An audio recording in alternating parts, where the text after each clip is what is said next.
This is Inside Outlands. I am your host, Nat Ryle, and joining me today is Owyn, one of the developers of Outlands. Hey, man, thanks for coming on and talking to me. My pleasure. It's good to chat with you again. Yeah, it's been a while. I think the last time I got together was before the launch of Outlands on the Sandbox podcast, and then you rated me briefly in our, I think, episode 1.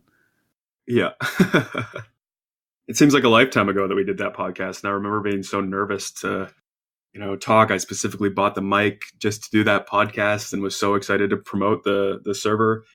Had no idea what Outlands was going to turn into at that point, for sure. But since then, we've done all the debriefs and other podcasts and guested elsewhere and taken on a life of its own. Yeah, we don't announce numbers on Sandbox podcast, but it's one of our bigger downloads. And really? I was for sure nervous, but I think it went really well. Because you were really passionate about the game and it came through, and I think it actually brought a lot of people to the game. Well, as much as the podcast can, but it's a good listen. I've actually sent it to someone recently to go listen to kind of like sell them on the game a little bit. Right. Should redo it now that I know more about how the game's running. It's a different can of worms. Yeah, that's a little bit what today's about. I think we're going to try to keep this focused on just how the shard's been going, thoughts, anything that's happened in the last 6 months, what you feel about the game, what things you've learned, challenges you've overcome, stuff like that. We have a huge patch coming that comes with so much new stuff for the game, lots of end game content. And I think that'll be your focus tomorrow on the debrief. So we're going to try to keep this all about how the shard's been going pretty much. Perfect. Sounds great. So, so let's get right into it. How has the last 6 months been going? What's your overall thought so far? Well, it's been pretty amazing, to be honest. If I'd known the magnitude of what we were creating when I first started, or even when I first started working on the map, or even dreaming about Outlands as an entity of its own, I don't think I ever would have imagined half of what we've accomplished and where we've ended up so far. It's been a huge learning curve, but also extremely satisfying to, feel like in a way we've reinvigorated Ultima Online as a title, kind of done justice to a game that we all really loved when we were younger. Most of us might have started playing when we were 12 or 13, and now we're 30 plus playing a game, and it's been fun for sure. I've learned a lot. Someone asked me recently if I would do it again, knowing what I know now. If I would launch myself into this world and into this position and be this, head of a shard that's this popular, I probably would. I think it's been a really interesting journey so far, and the shard's doing great. That's good to hear. I'm glad you're not saying I would never do this again and I quit today. There are definitely days like that, for sure. I think one of the main things that I've learned a lot about is project management, I guess, and managing a team of staff members and being the point of contact for a developing shard like Outlands. That's been a big learning curve. It's not part of my day-to-day job that requires me to deal with this number of people, but also community management as a whole has been a learning curve in and of itself. And that's kind of something that I just fumbled my way through going along, tried to let my moral compass guide me, if there is such a thing. Yeah. Before I tackle that, let's, before the shard launched, I think you could tell that this could do what it's done for UO. You could see that in the patch notes. You could see that in the beta. You could see it in the things you guys were doing. But execution, that's where it all is. And you guys have just nailed that from day one. And I think without that, this could have gone completely different. Where you've got 100 players today and not over 1,500 every day. Right. I think a lot of that comes from past experiences, and also just the fact that Luthien and I both work in professional capacities that require we operate in a professional capacity. So we have these expectations for ourselves in our lives and in our real day-to-day jobs that we then apply to the game. And I really appreciate that of him, and I think he appreciates that of me, and that's why as a team it works so well. Everything from the way that our announcements in Discord are capitalized and the grammar's proper and we spell things correctly, all the way down to including screenshots and the resolution of the imagery is good, which all trickles down into the gameplay on the Shard. We maintain and hold ourselves to a really high standard, which I think shows. And that appeals to a lot of people. Even though they're playing a game for free, they see a really high level of professionalism. We have this illusion. I've joked before. I don't know if other people see it the same way that I do, but we operate like a game with a multi-million-dollar studio behind us. But the reality is that it's Luthien and I and Expo and our great team of support staff. But it's a lot of work to make that illusion a reality. And I think people have seen that, and they've flocked towards Outlands with high expectations, and I think that we're meeting them there when they get into the game. So yeah, maybe from the onset it looked that way. It's a lot of work to maintain it that way, but I think it's going well. Yeah, maybe looking back, there might have been one scary moment, and that was all the crazy lag right at the beginning. Yeah, I say all the time how lucky we are to have Jaden. I really believe that Outlands would have tanked if we hadn't had someone like Jaden approach us and tell us what he could do to fix it. That was a moment sort of 2 weeks in when we were at max, on our way to max capacity, and I didn't know what to do. I was going to bed at 4 or 5 o'clock in the morning. We were all working on solutions and trying to come up with ideas. And at one point we thought we were, denial of service attacks. And we thought there were players on the inside that were doing something to cause this amount of lag. And we were really trying to attack it from every angle. And Jaden came by matter of factly and fixed the issue. I think over Christmas was really when those patches went in and the problem went away. And I mean, that was sort of 6 weeks into the Shard, and I'm just grateful that people stuck with us to that point, because it was pretty hit and miss in terms of connectivity up until then.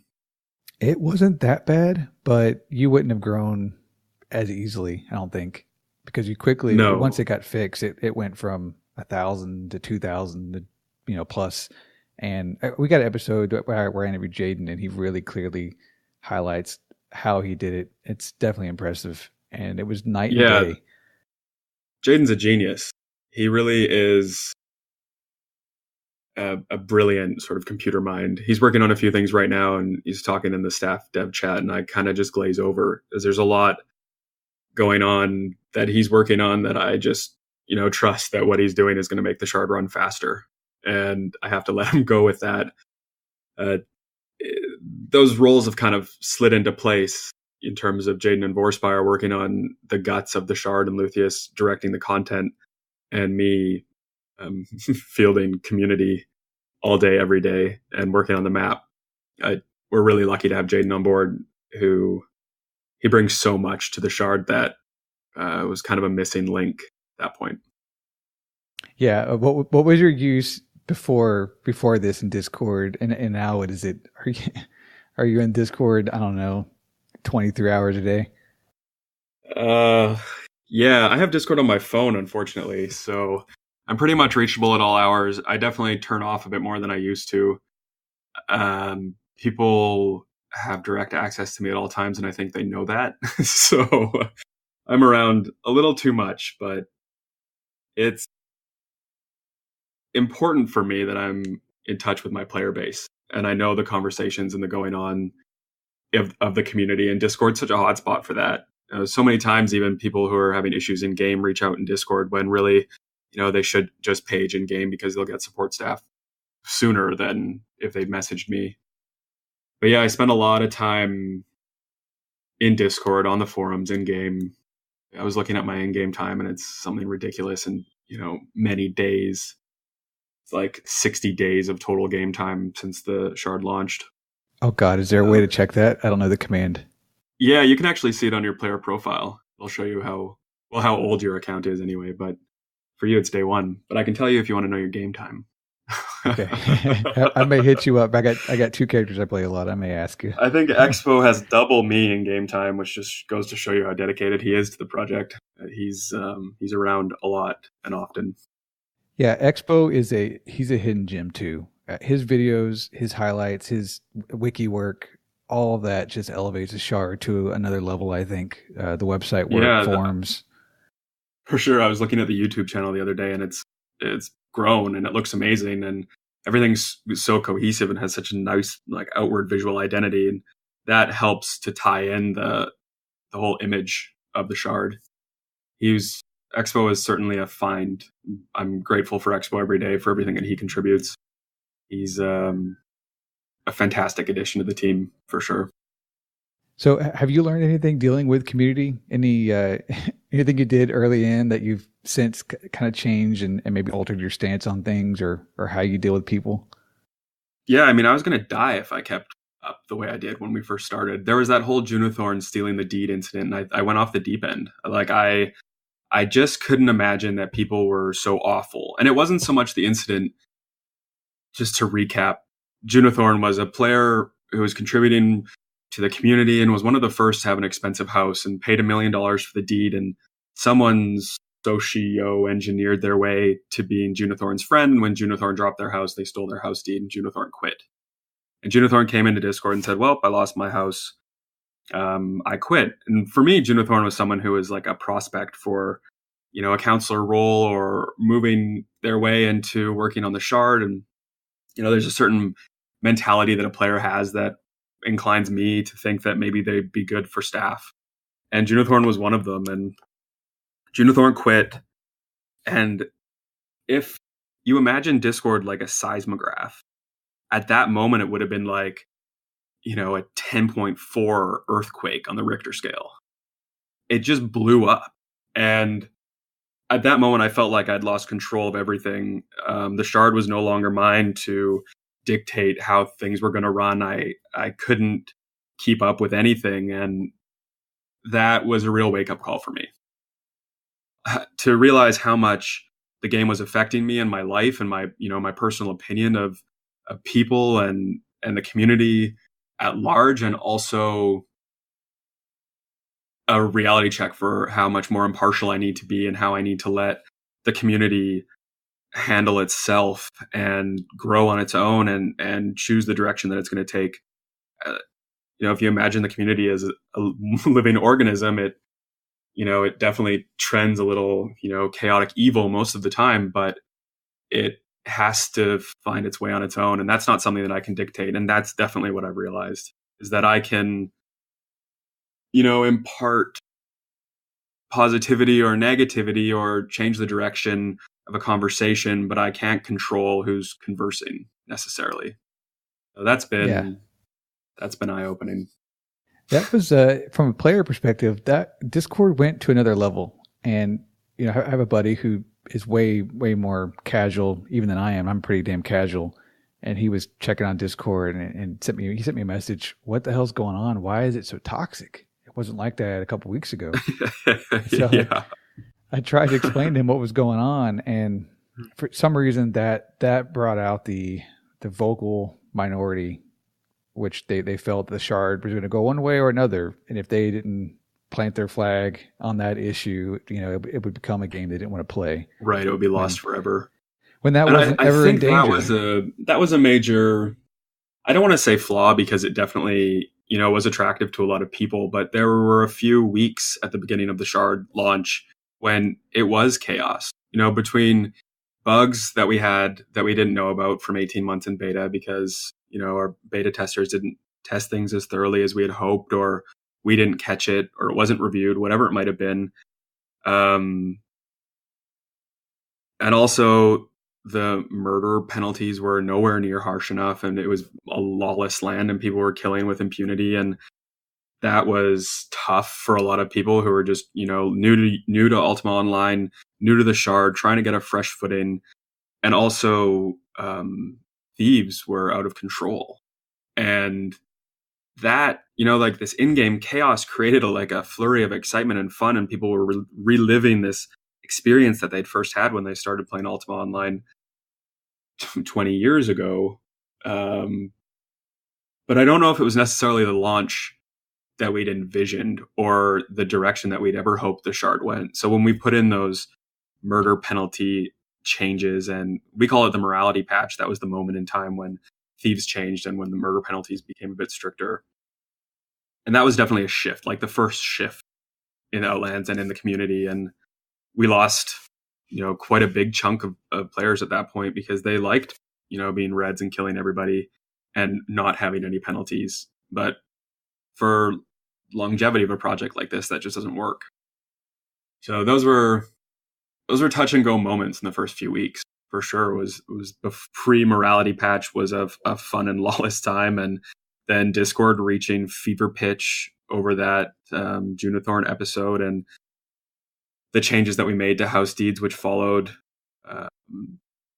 It was pretty wild. I happened to be traveling for work at that moment, which made the whole thing even more inconvenient because I was trying to moderate Discord on my phone. Like between airplane flights, I'd jump on and read it, and I'd have 300 messages from people, or Expo's trying his best to moderate, and staff are trying to keep things under control. And on one end, I'm being attacked by people saying, like, if I'm moderating this heavily, you're ruining the community. And on another hand, people are saying, like, why aren't you banning these people? They're ruining everything that you've created. Anyway, we took slow mode off after about 2 weeks. and things went back to normal, I guess, to a certain extent. There's always, vocal minorities, which at some point start to feel like vocal majorities when they're, harping at you nonstop. But yeah, well, Discord is unique. You didn't have this, 5 years ago even.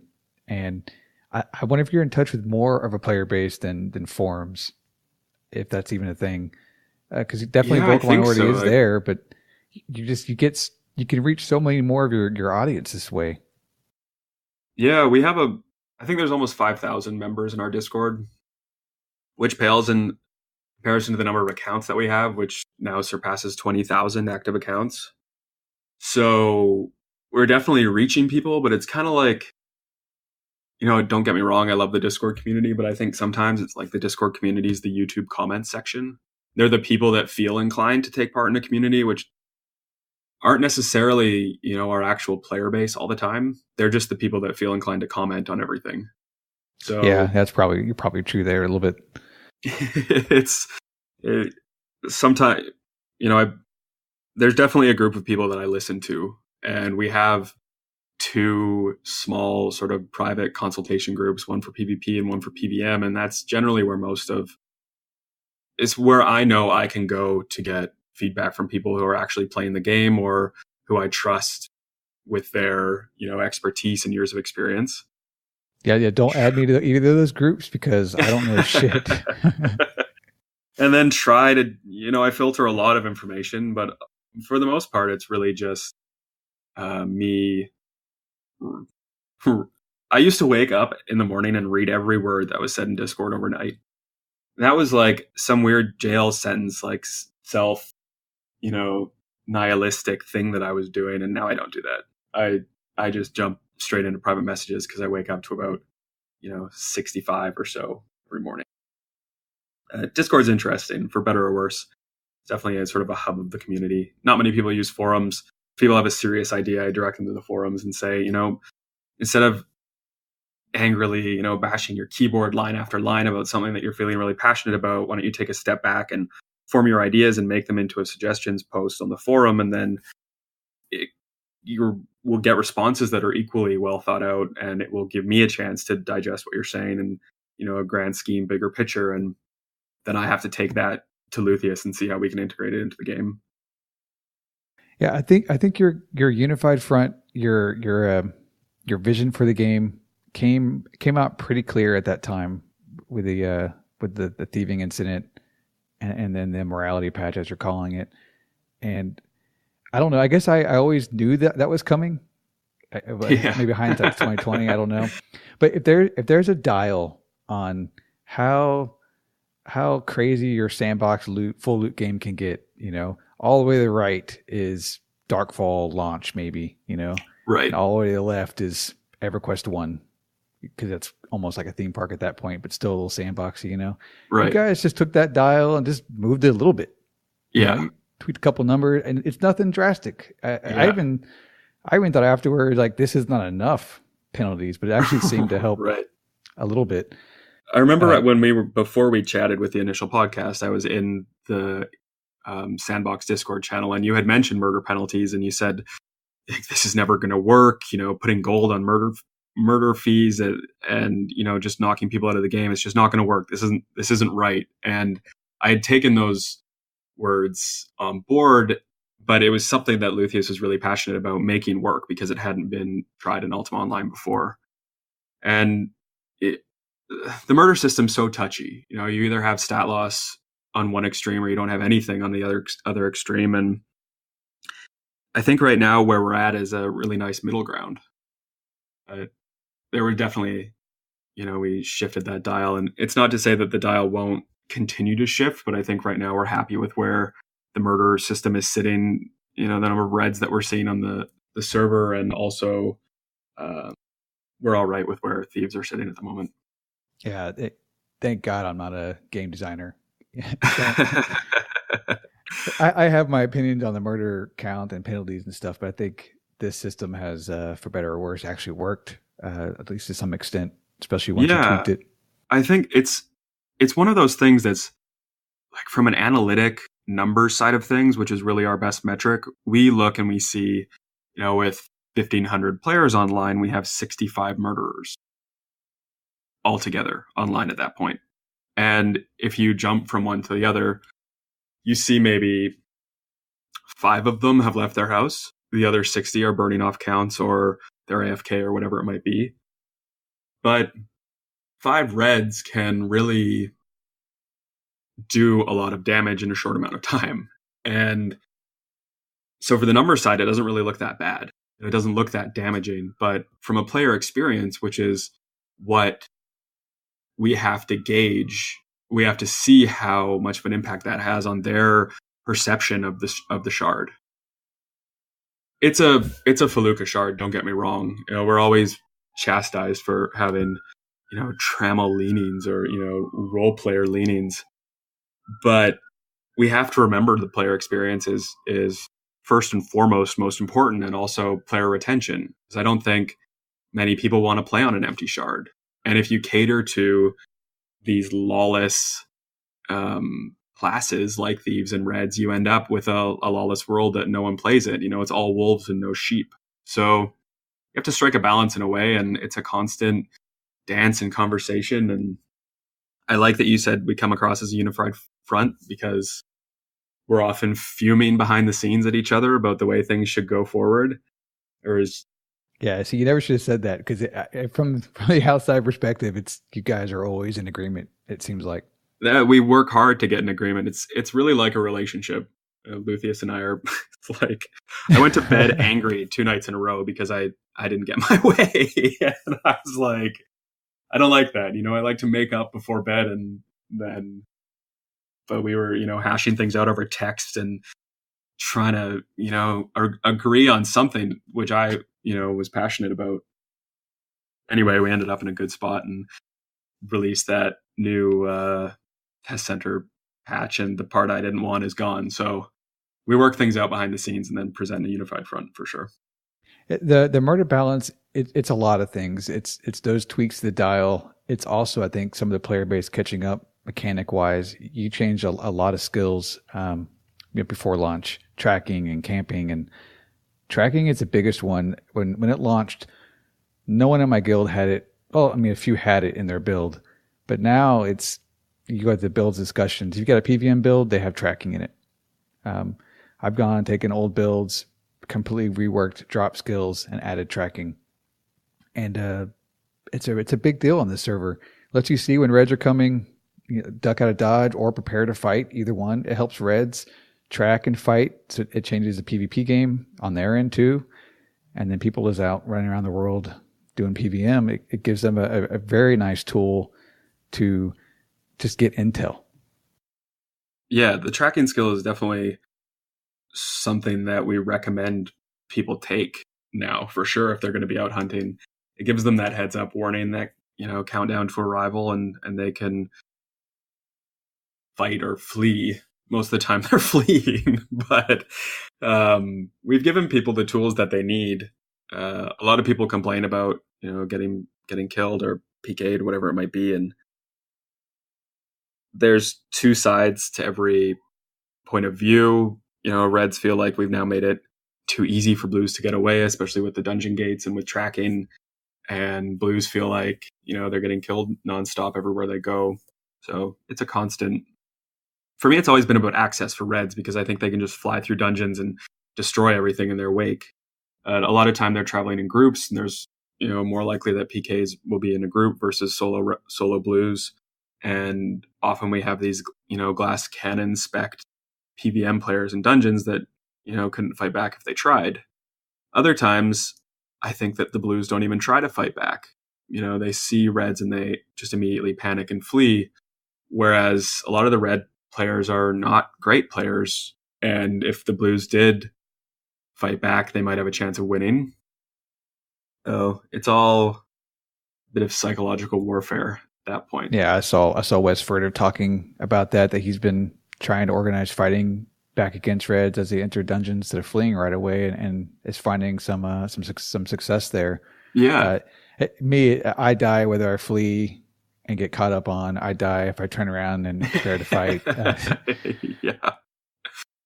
We definitely have some talented red players, and a lot of our top blue players also have red characters, and they go out and cause havoc, and that's the joy of a sandbox game.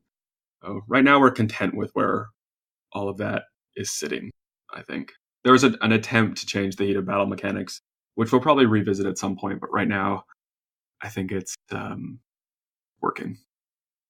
Yeah, I mean, I would say if you're going to go in either direction, it would be just pump up that faction system with more additional features and more ways to fight with that. Absolutely. Absolutely. The way we're rolling content out right now is this test center patch will move on to the live shard, and that's a huge boost to the PVM endgame system. And then the next patch after that is a PvP patch, which will see sort of the fully fleshed out faction system being released. And we'll have a preview of that coming on the forums shortly. PVM patch that we have incoming is also a bit of a PvP patch too, and we finally have a resource that people will be fighting over. They'll have something to contest instead of just sort of aimlessly killing people or aimlessly hunting or farming, whatever it might be. So that it should be an interesting shift in dynamic for the whole shard. Oh, what's the resource you're talking about? The mastery chain system. Oh, because the chains are lootable. Yeah, desirable. The links themselves, people will need to have certain links. I think there's 54 different links that you can have in bronze, silver, and gold, and people will want to build their chains out because of the advantages that they have. I think one misstep that we made, if I was to do something differently, it would be that the aspect system is more difficult to level, that pets are more difficult to level, that skill orbs and skill mastery related items don't drop as easily, that treasure chests weren't as lucrative as they were in the first few weeks. I think all of those things would have helped us to facilitate more of a long-term vision of the shard without having to move into an additional system like what we're about to roll out. So those things, if I was asked what might have you have done differently, I think those would be the key pieces. Oh, as in harder than they are currently? Yeah. We had people that were, level 10 within 2 weeks. I'm tier 3 on aspect and tier 1 on another, and you're doing well. You're doing well. I know that you represent the majority of players who are playing and the casual gamer, and it's really hard to balance an entire world around power gamers. We have certain players that are playing 20 hours a day, and they have since the day we launched. and they're, plowing through content and frothing at the bit for something more. And historically, when we've seen shards fail, it's because they didn't address endgame content soon enough. So we just want to jump the gun and, preemptively have these systems that people can really dig into for a long time to come, as Outlands is going to be up for years, hopefully. Oh, Yeah. I think it could have, these supposedly endgame systems could have taken a little bit longer to work their way up. We even released 2 more aspect levels and people are already finished, and they have exponential increases in the amount of experience that you need to gain, and people are already level 12 and they're asking for more, and because they don't have more, they're not logging into play. So it's a tricky balance. Make things approachable, but you could just keep incrementally increasing power gain and power creep either. You have to be really delicate there, because you'll mess the whole balance up of the game. Yeah, and make it impossible for new people to start. That's one thing that I'm really excited about, is the removal of active skill gain. And I know that I sort of chatted briefly with you about this earlier. This is one of those behind the scenes conversations that we had. Active skill gain is something that Luthien is really passionate about, but it got completely out of control. Active skill gain is the mechanic where you go and kill something and you get 10 minutes of 5 times boosted skill gain, and then you have to kill something again, and you can just keep it up infinitely. But within like a day, the first bird was killed in a minute. People are recalling to Shelter Island, killing a bird, getting their bonus, recalling home, and macroing. And at one point we had a patch going in where we were going to turn that off. So Magic Travel was going to stop it. And that was another sort of earthquake moment in Discord when you thought the world was going to end. For sure. Yep. And I backed off. It was me. I messaged Luthien and I said, let's just take this out of the patch before it even went online. So that was something that we, presented in a patch note an hour before the patch actually went live, and it was already gone before the patch was on the server. And that, I think, is a regret. That's one of those moments when I wish I just held my ground and we let active skill gain work the way it was supposed to. But I think what we've come to realize, or what I've come to realize and really pushed for, is that in a 21-year-old game like Ultima Online, people don't see skill gain as something that's enjoyable at all. And on a shard like Outlands, which has so much content beyond character development, forcing people into this pigeonhole of working on their skills in some way isn't enjoyable at all. People are in the mindset, and have been spoiled over the years that skill gain's easy. They can either buy it or do it AFK, and that's just the way it is. And I think it was ambitious for us to ever try to decide to make it something else. And I really think that's what it comes down ambitious. To. Yeah, I can only speak from my perspective, which is a new player to UO. I have a little bit of experience with past shards, but not much at all, and not past the macro phase. And why I quit all those, I'd hop in. My buddy would say, hey, here's you 4 macros. Run this for 2 days. Run this one for a day. Right, and then Saturday we'll play. And Saturday would come, and I would quit. Right. And that happened probably 3 times because I had no veteran experience to know what was awaiting me. Whereas Outlands, it was, hey, hop in, play, go have fun right away, see what's in our game, and then load up on all these amazing new buff skills that you can get super easy to 70. We were just cranking out crazy damage, an hour in, and it was a lot of fun. I got to see the game, fall in love with it, and then find macros to augment that when I wanted to. Of course, I didn't know about bird macros until 2 months in. So I think I completely 7 times my warrior, with all from active gains. Right. And I nothing you said is wrong. All that's true. And I actually probably even agree with it now that I have 6 months of UO experience, but it is a hard sell to tell a new player, hey, hop in, but you really want to go run all these macros for a little bit before we play together. Right. And I think that, well, I mean, on the same token, the conversation surrounding active skill gain is, don't do it. You just need a bird macro. And that was how it was sold. And that's how the community has sold it to new players, which definitely isn't the intention of the developers. But no, the bird macro thing is awful. That had to be ditched. It's completely crazy. Yeah. The macros are so complex. You can hand it to the new player and he won't even be able to, figure out what the macro's doing. Right. So now they figure that they are gaining at 5 times slower the rate of everyone else just because they can't figure out how to use Steam. They don't know how to set up their bird macro. So the perception, the community perception, player perception of active skill gain was just kind of, it was borked from the get-go.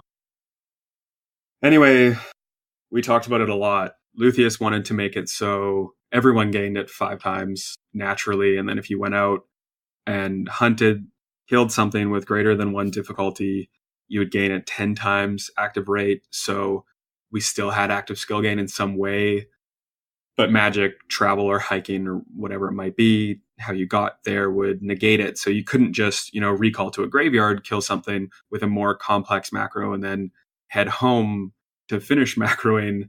You would have had to actually stay out and hunt to get your 10x. Anyway, that all just seems to be like an even more complex barrier of entry. It doesn't make joining the shard easier. And we definitely want to encourage new players to stick around. And if they have this perception, or the community's telling them that they need, a bird macro, or even worse, they need to recall to a graveyard and kill a skeleton and then incorporate healing, and then they have to go and hide, and they can, if they run around outside of the graveyard, they can finish macroing, or we're just going back to simple.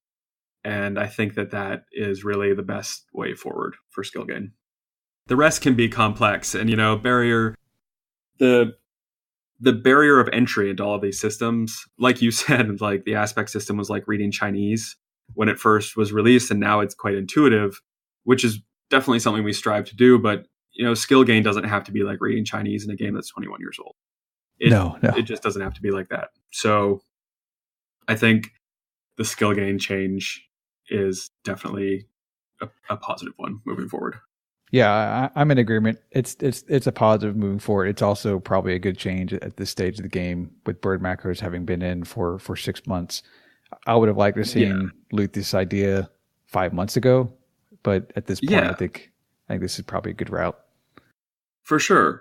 I think, in terms of population, we hit, December 2nd, we hit 2,062 players, I think, or 2,068, which wasn't a number that we ever expected to hit. I think when I spoke to you on the Sandbox podcast, I was like, yeah, maybe, we'll peak at 500 or 1,000 max. I don't even remember what I said, thought you were insane. It was never going to be 500. Yeah, yeah, exactly. It was never going to be 2,068 either. And there was never any expectation that we would hit that number of players.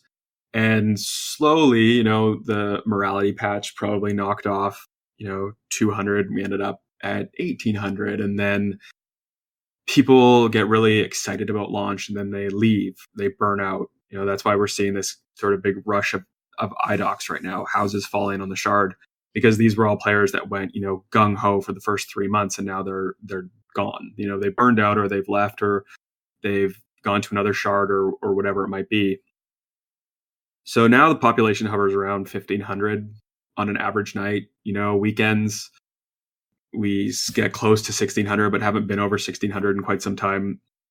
So really, while we're introducing all this amazing new endgame content and working out new ideas and fixing systems like the aspect system, which had a complete overhaul, I think that the skill gain change is really timely, to encourage people who maybe were skeptical to try out Outlands, or they're really established on their current shard and don't want to, dip their feet into something like Outlands.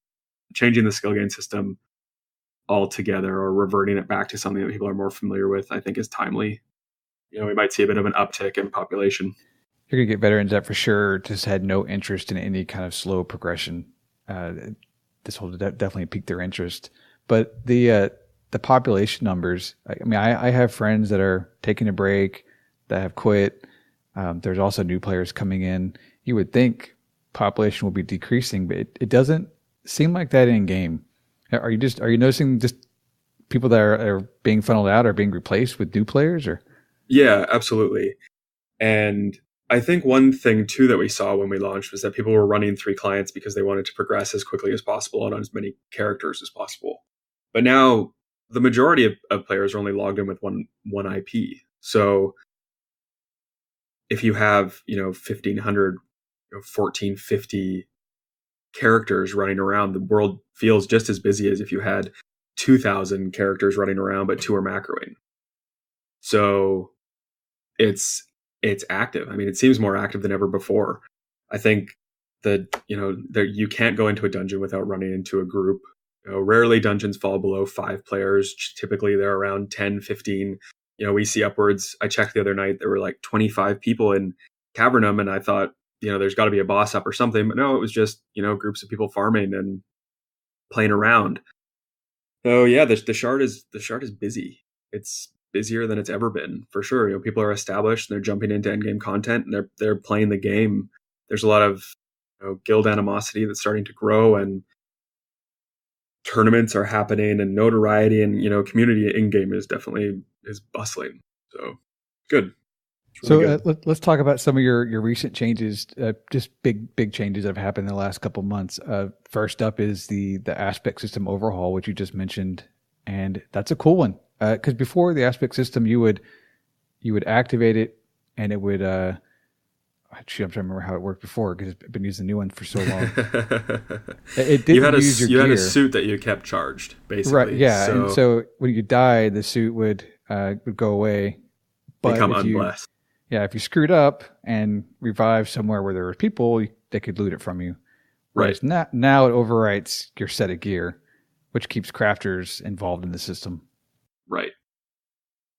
So this coincided with the launch of Cavernum, which was a huge event. We had 454 players in Cavernum Dungeon. The shard crashed 3 times. There were all kinds of issues with that whole rollout that, if we could do that again, we definitely would. But one of the main things was that we had announced that it was a safe event, that no one would lose their gear. They couldn't be looted. They couldn't be killed by other players. They couldn't be stolen from. It was just meant to be a fun, safe PVM event for a massive group of people. So everyone showed up in their aspect gear because they wanted to do the most damage, because there was also a contest associated with Cavernum opening for whoever slayed the most monsters. Halfway through, one of the rules that Luthien had put in prevented people from healing their pets. So PVM event, like 70% of the people there are tamers and they couldn't heal their pets. Disaster number 1. So he takes the shard down, he brings it back up, and the rules are completely changed. It's no longer a safe event. People are dying. They're losing their aspect gear. They're being stolen from. They're being killed. It goes to a completely chaotic, lawless event. And that was the moment when I knew without a doubt that we had to change the way aspect was handled. We had a lot of people that would log in, play on their aspect character. When their aspect became unblessed, they'd stop playing. And that wasn't good for any, longevity on the shard. They would, they'd have 24 hours where they just wouldn't log in. They wouldn't play. So, I mean, in addition to the people that were, losing a set, or they were being killed, or they were out hunting with it unblessed and they got it looted off of them, something like a command set was like 800K at that point. It's way more now, but that's a big loss for a player to take if they've made a mistake. So I'm always sympathetic to that sort of thing. And I said to Luthien that we need to make a change to how aspects handled, because I don't think the current system has any longevity. And we formulated this idea where instead of having an actual aspect set, you just activate your aspect and it converts the gear that you're wearing into aspect gear. So when you die, you lose your aspect activation, but you don't lose this super expensive set that you've, spent money and time to build. Which in turn creates a bit of an economy. It brings craftspeople back into the fore because they're now selling armor. And if you're using an Averite mace, you're getting that tactics bonus on top of what your aspect is providing you. And the whole thing becomes a bit more sort of cyclical in terms of the economy. And it's crazy how much this ties back into the game. This one overhaul, magic items, crafters, or rarity, or maps. It's far-reaching what it did for the game. Being able to add activations for people that die a lot on their build, maybe, so they can just go out more often and not have to, have multiple suits built, and just the way it works, just the ease of use, ease of onboarding with it, even because the system before was similar, but I think this system's easier to handle and easier to understand. Very, very cool. And all the crafters in our guild were excited to see it come into. It couldn't wait to have some relevance again too. Yeah. Had you kept going, I don't know, maybe blacksmiths would, the role in the server wouldn't be as big 6 months a year, and once more and more people are loaded with aspect gear. Yeah, it's a far-reaching system, and I thought that it was important. The idea with aspect gear initially was that you had, one set of armor and one weapon that you really adored. Like if you can imagine a knight, polishing their armor night after night, and they take it out, and it's their gallant set that they're wearing into battle. But it doesn't work like that. In an open world, open loot game, it just doesn't work like that. And people literally exist in the game solely to ruin it for others, and they'd see someone in a shiny aspect suit and kill them just to, ruin their day. And now if they kill them, they get some loot. Now they get some loot, but it's not as devastating for the player who's been killed. It's certainly frustrating. And one problem that this system hasn't solved yet is if you're out of activations, you still are out of the game. You may not go hunting because you're not working your aspect up, which you feel is the current goal that you're working on. So actually in a patch tonight, I think we have the role of aspect phylacteries is changing to be an item that you can use to add more activations to your suit. So they'll become more valuable, and that should keep people, more charged up and playing more often than even they are currently. Yeah, add the skill gain changes to that patch too. Yeah, I try. Now that you announced it, people just want it as fast as possible. I know they're frothing at the bit, and I think they're even they're not working in characters right now because they know that it's coming.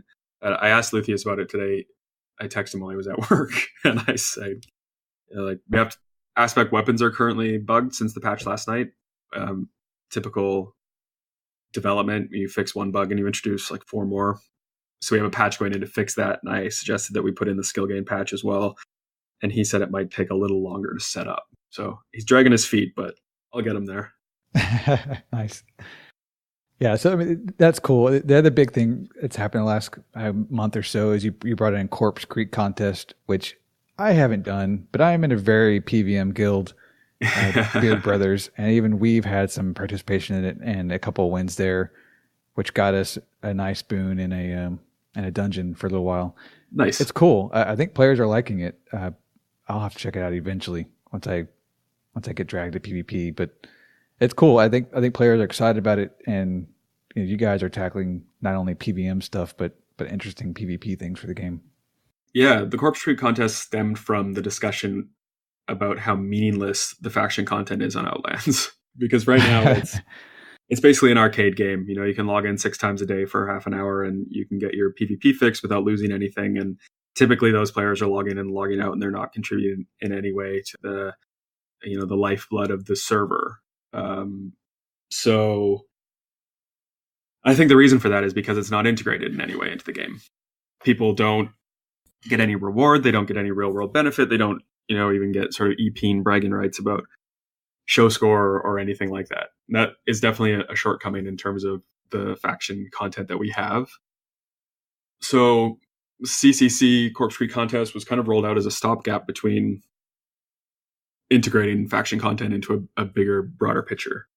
And it was something that was suggested by Tristan, who's in the Umbral Guild, and people faction fights, the faction struggles would happen, and then the gang would try to rally the troops to go to Corpse Creek to have some fights in a lawless area just to get PvP. The PvPers just wanted PvP for PvP's sake.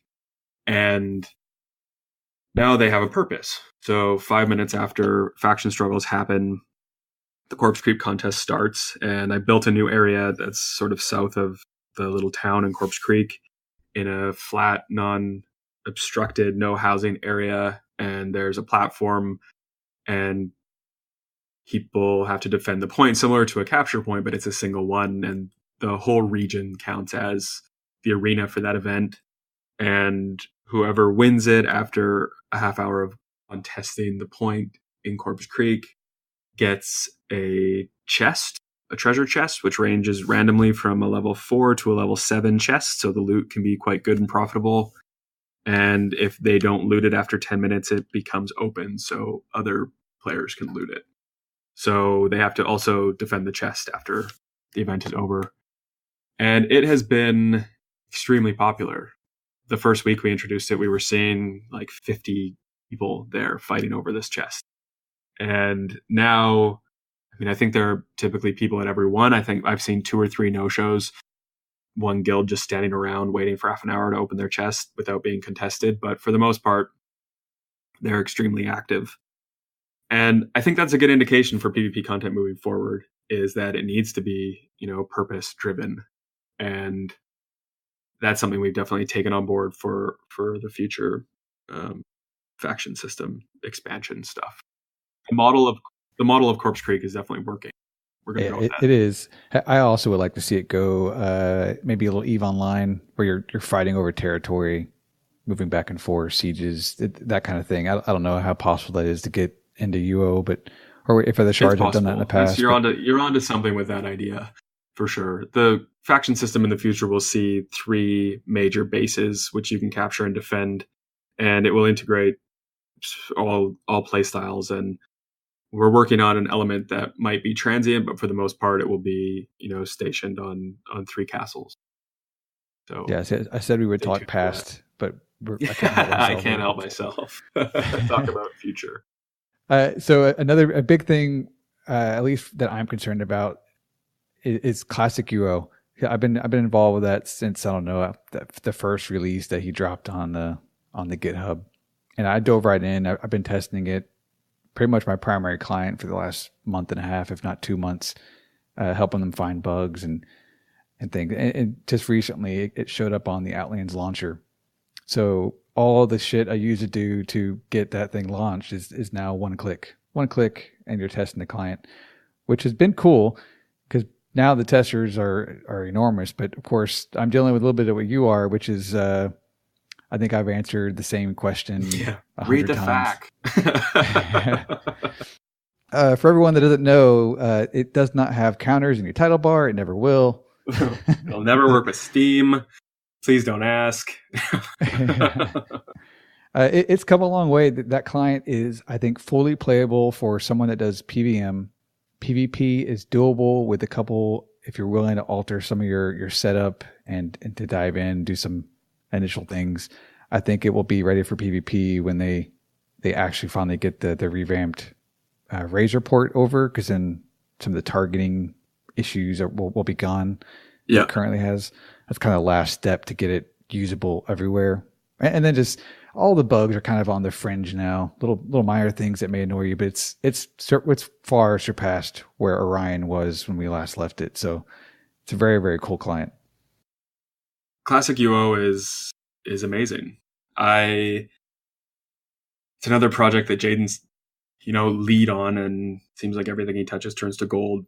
But I sort of kept my eye on it. I'm not a savvy enough computer guy to go ahead and compile code off of a Git. Neither was I. I pestered Karasho, I don't know, an hour one day, like, teach me how to do this. Okay, what do I download?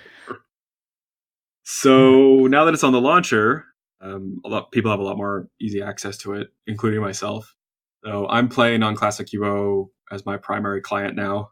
I'm also annoying Karasho with every little thing that I don't like. And the speed at which he makes changes and develops that client, it's impressive. I mean, if you think that Luthien and I are making changes to the shard, the rate at which he's developing Classic UO is remarkable. It's freakish. I tried that 2 months ago. It was probably like, I don't know, 99% garbage, unusable. And then 2 weeks later, it was usable. And then a month later, it was, I can play in this full time. Yeah, and then now it's almost ready to go out PvP in full time. It's crazy what that guy does. Alpha 5 was a major milestone, because before it was a lot of crashes, and after Alpha 5, your crashes are way down. I'll play an entire day with no crash now. Yeah. And I think that the ease of access is bringing PvPers to it, so their feedback will now help that side of things move along quicker. There's often been requests for a client called Salos to be supported by Outlands, which isn't something we ever have plans to do. But if Classic UO can fill the void for players who enjoy Salos, I think it's a really great solution to what they're looking for. Yeah, well, Salos yes is and no. I think Salos players also want off-screen targeting. That's probably the main right. reason why they want it. They're not going to get that with Yeah, Classic UO, but no, Salos definitely has features that have notoriously been considered cheat features. It also opens up a can of worms to people who have their own versions of Salos, which can do things that are humanly not possible. And you have to, once you open that gate, you're opening gates for everybody, their own personal client if they can code, which is shady territory. We're already dealing with that by the clients that we allow to connect to Outlands, which is a whole other story, which we don't necessarily need to touch on tonight. But I think the future with Classic UO is really exciting. I like the way it makes my world look. It looks, all of those hours spent world building. It's fun to zoom out and run around and take it all in.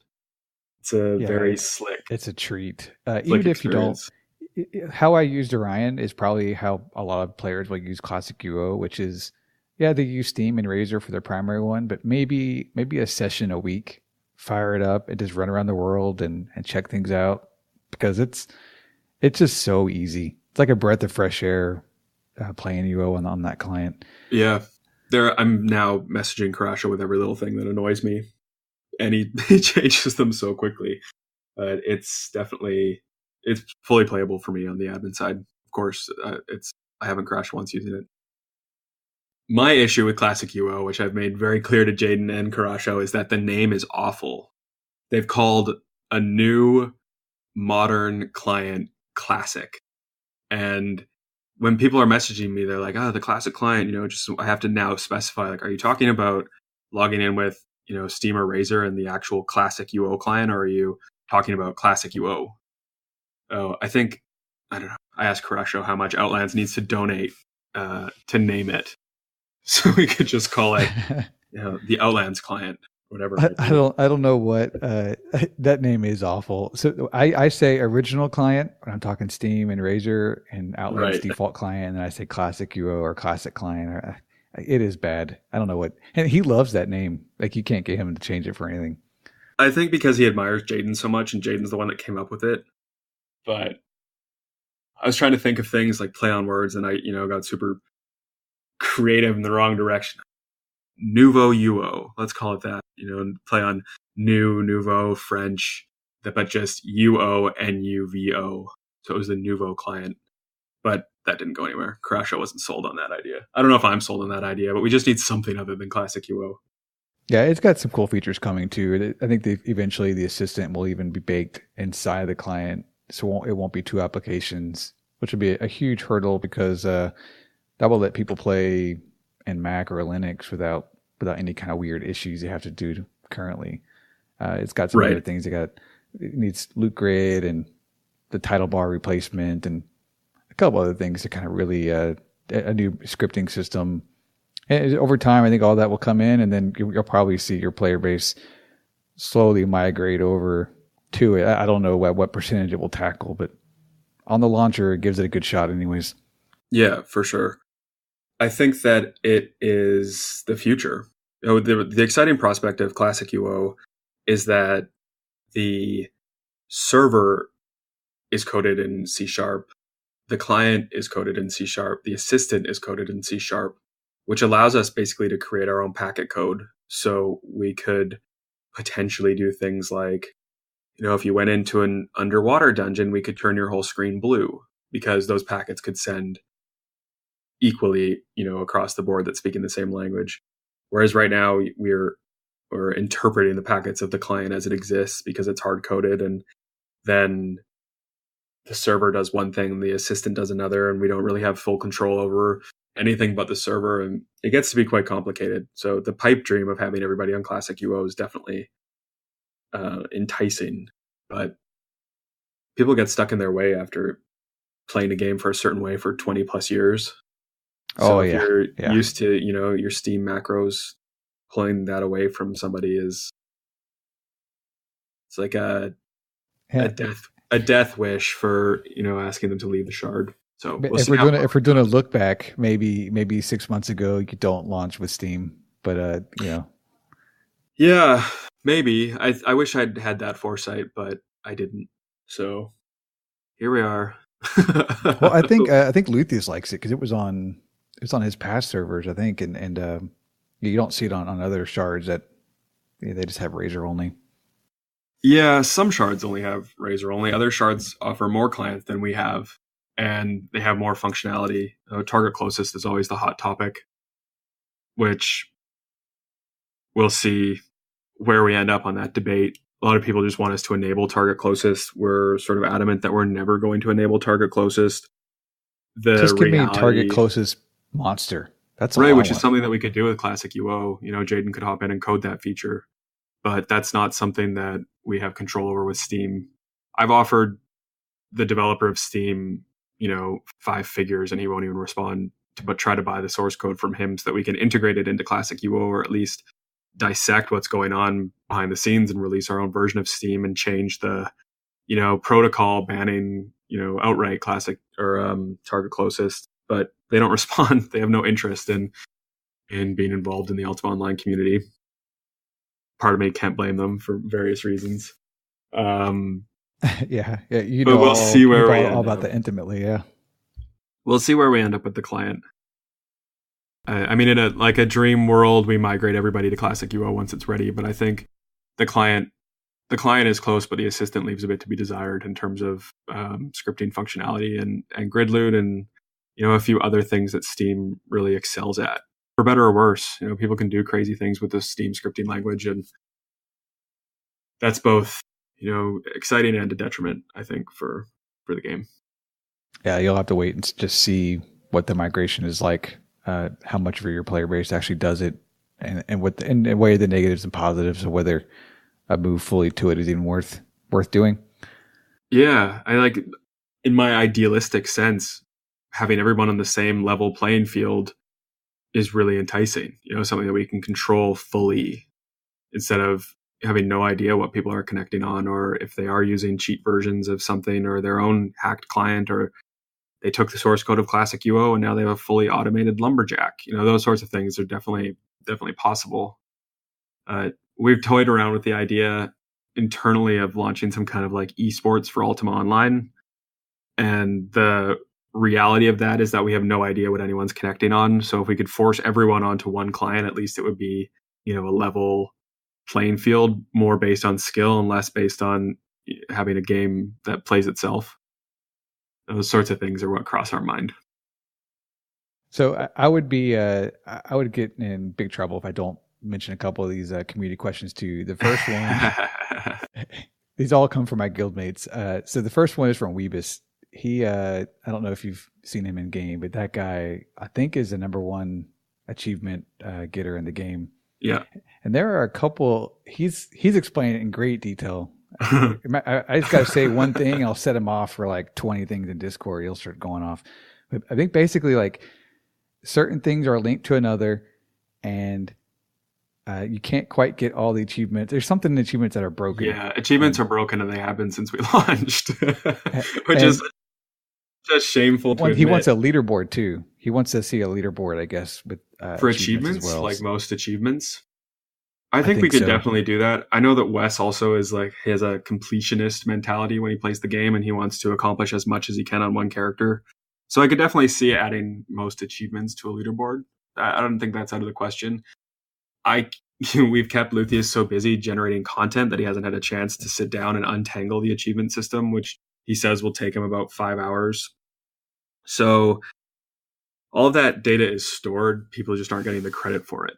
Especially with taming, people are GMing taming, or they're getting 120 taming. That's the most common request that we get, and they say that they don't have their achievement points for finishing taming. And now our page response used to be, "Oh, thank you so much for reporting this. We'll try to get this fixed as soon as possible." And now it's like, achievements are broken. We'll get to it eventually, like something to that effect, just because it hasn't been reprioritized as something that we need to sort out. But it's been on the bug tracker for since October 27th. So hopefully we'll get it sorted out eventually. I think the players that care about it are small as far as overall player base, but man, they are way into it.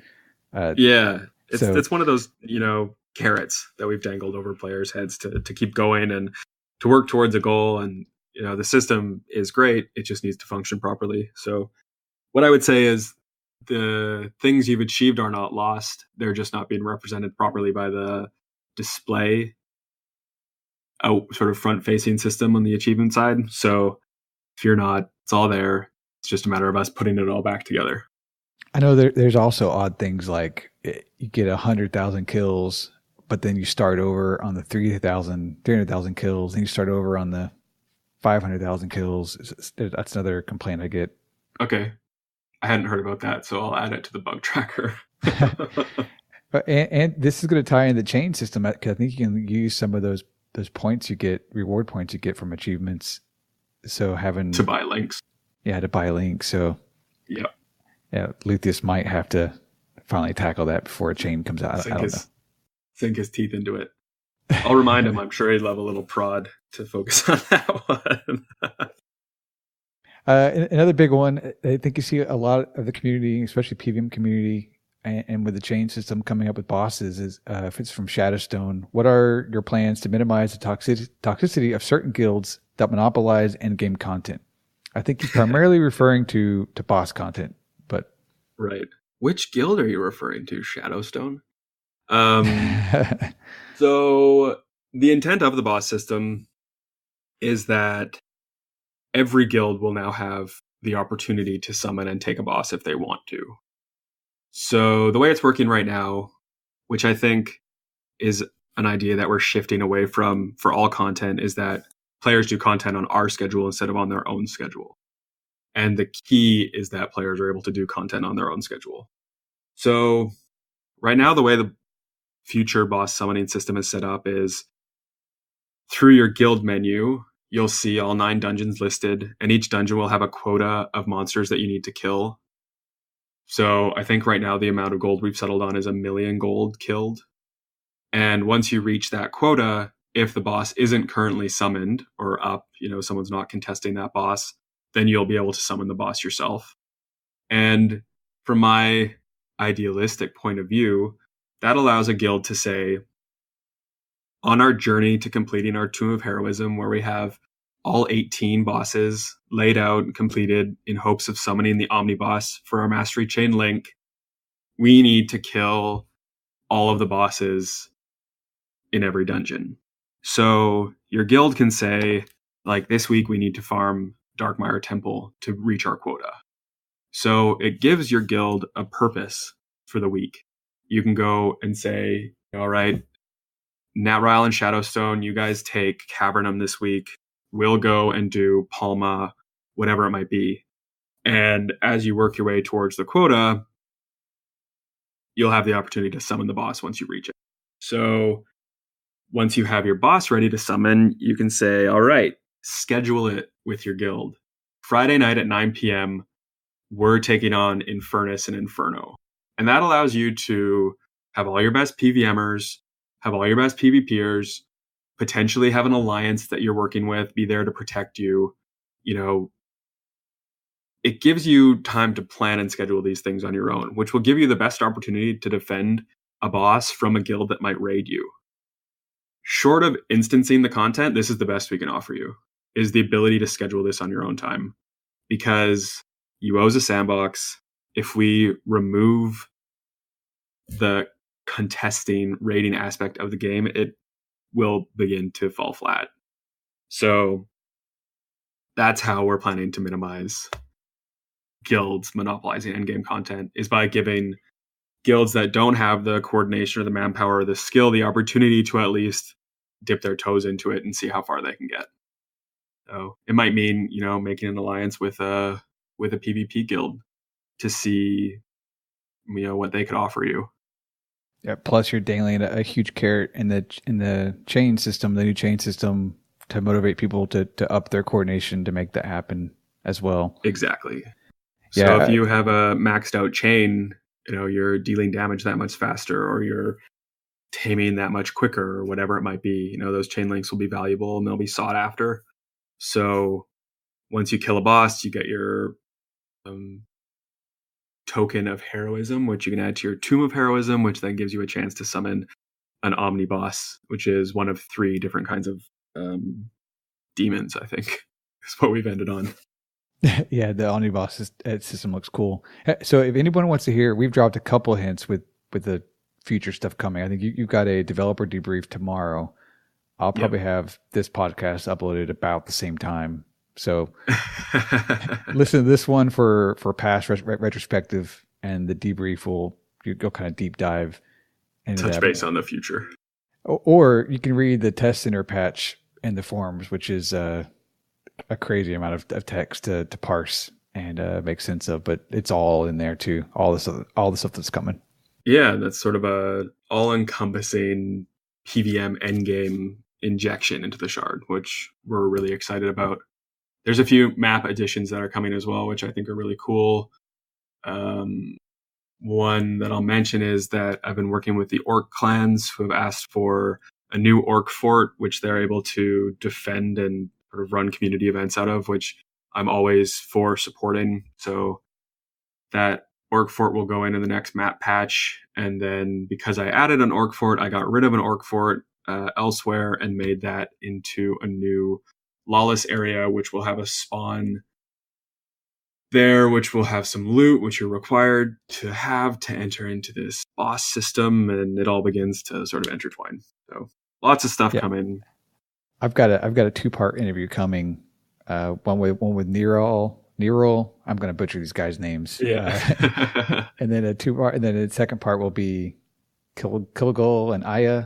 I'm going to try and interview all the orc clans and just figure out what the heck these guys are about. Yeah, that's awesome that you're going to give them a little boon here on the server. Yeah, I've always said that if role-playing groups establish themselves here, I'll do what I can on the map side to help encourage their role-playing. I think that role players are really fun. It's a sort of a flip coin of the PvP side of things. They're just, here to enjoy themselves, and there's, never really drama, and they always just want to have a good time. So you can go back to UO's fantasy roots and create. I think Nerl started to cry when I showed him the orc fort, because he's been playing an orc for 20 years and he's always, it's been so haphazard and put together in a way that never really met his expectations. And now I've created an orc fort sort of to their specifications. And for me to be able to do that for a guy that's been playing UO for 20 years is pretty cool. So I'm always happy to make those things work. So my last community question is from a Dark or Jack Churchill. And he wants to know if you have any plans for some large housing areas to be opened up or added to the game in the future. Not right now. I'm always toying with the idea of a map expansion, mostly because I feel like I don't have any more room to play. Short of making new dungeons or adding new, subterranean areas, the Overland is really full. There's a lot of content that's on it. And now, of course, I'm working around player housing if I do want to add anything. That's one reason why I was able to add this new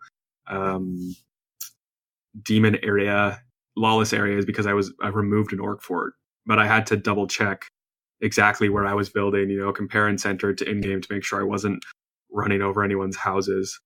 I actually shared a picture of it and someone immediately went and placed a wagon right in the center of it, which I had blocked off because there were no houses there and I didn't want any houses there, but players are crafty and cheeky. So I had to move that wagon and tell them to go somewhere else. But I just like to build, mapping was definitely what got me into all of this. And it's my favorite pastime still. It's a great escape from the game itself and from Discord if I can just turn everything off and go map. And I would love to build more. I think what we're toying around with right now is an additional sort of T2A sized expansion, which would be off map, but accessible through different means. And that would include a new town, a new dungeon, and multiple points of interest, but we don't foresee that area having any housing. So right now I would say no. I don't see any large housing areas opening up in the near future. So our house sale system allows people to work the real estate angle on their own, and they can coordinate things. And as houses drop, you can place houses in their spot. All of that sort of stuff is sort of natural UO fare. No, not at the moment.